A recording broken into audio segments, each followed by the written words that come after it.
성경에 보면요, 다음 세대에 대해서 하나님께서 언약하잖아요. 예.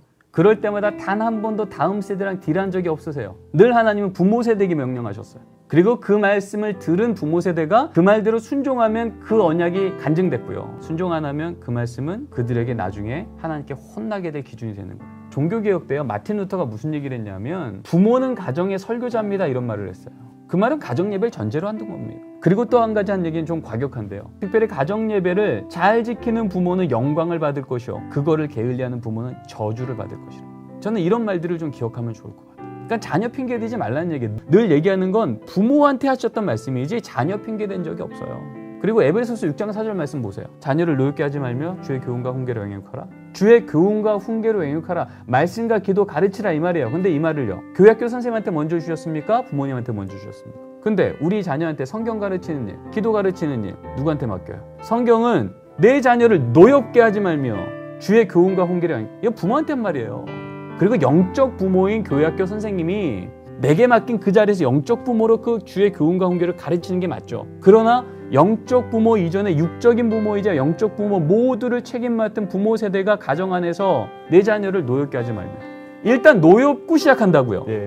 근데 성경은 내 자녀를 노엽게 하지 말며로 시작하는 거예요. 하나님은요, 인격적인 분이세요. 하나님의 말씀은 인격적인 말씀이에요. 이 말은요, 노여워지면, 감정이 다치면 안 들어간다는 얘기예요. 그러니까 하나님이 아시고 우리에게 말하는 거예요. 자녀를 노엽게 하지 말고 그 자녀를 존중하며 자녀의 마음이 열리게 한 다음에 그 다음에 넣으라고요. 우리 자녀가 혹시 지적하며 변합니까? 지적해서 변하는 자녀였으면 저한테 좀 보내주세요. 연구해야 돼요. 지적하면 멈추긴 하죠. 행동 멈춰요. 네. 죄책감 들어오니까, 수치심 들어오니까 나를 보호하려고 멈춰요. 그러나 우리 아이가 언제 변하냐면 혼나서 변하지 않고요, 감동받을 때 변해요. 내가 기대한 것 이상의 인내가 나한테 부어지는 거예요. 내가 기대한 것 이상의 희생이 나한테 부어지는 거예요.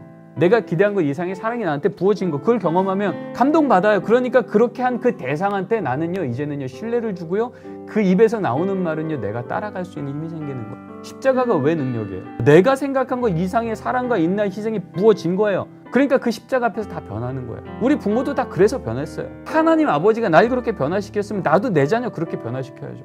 근데 왜 우리는 자꾸 자녀를 사랑한다라는 그 마음으로 자녀를 자꾸 지적하고 혼내고, 자녀 앞에서 부모는요, 하나님이 우리를 정비사로 부르지 않았어요. 정원사로 불렀어요. 정비사는 1mm라도 벗어나면 당장 바꿔 끼는 게 정비사예요. 정원사는요, 기계 부품 다루는 자가 아니에요. 생명을 다루는 자예요. 내가 그 뿌리 옮기지 않아요. 나는 가꾸고 돕지만 그것을 기르고 그것을 책임지는 분은 하나님이란 걸 알아요. 그래서 정원사는요, 마침내 바뀌도록 돕는 자예요. 근데 우리가 이 둘이 헷갈려요. 자꾸 정비사 되려고 그러고 당장 바꾸려고 해요. 안 되면 화내요. 거룩한 화라고 생각하지만 아니에요. 훈육은요, 감정적으로 혼내서 행동 바꾸는 게 아니고요, 옳고 그름을 확인시켜주고요, 옳은 걸 택할 수 있는 기회를 주는 게 훈육입니다. 그래서 내가 스스로 옳은 걸 택해서 그거를 걸어봤을 때 이거 괜찮네라고 이 아이가 경험하면, 그래서 그것이 내 삶의 인격적인 반복함이 되면 그게 이 아이의 훈육을 받은 성품이 되는 거예요.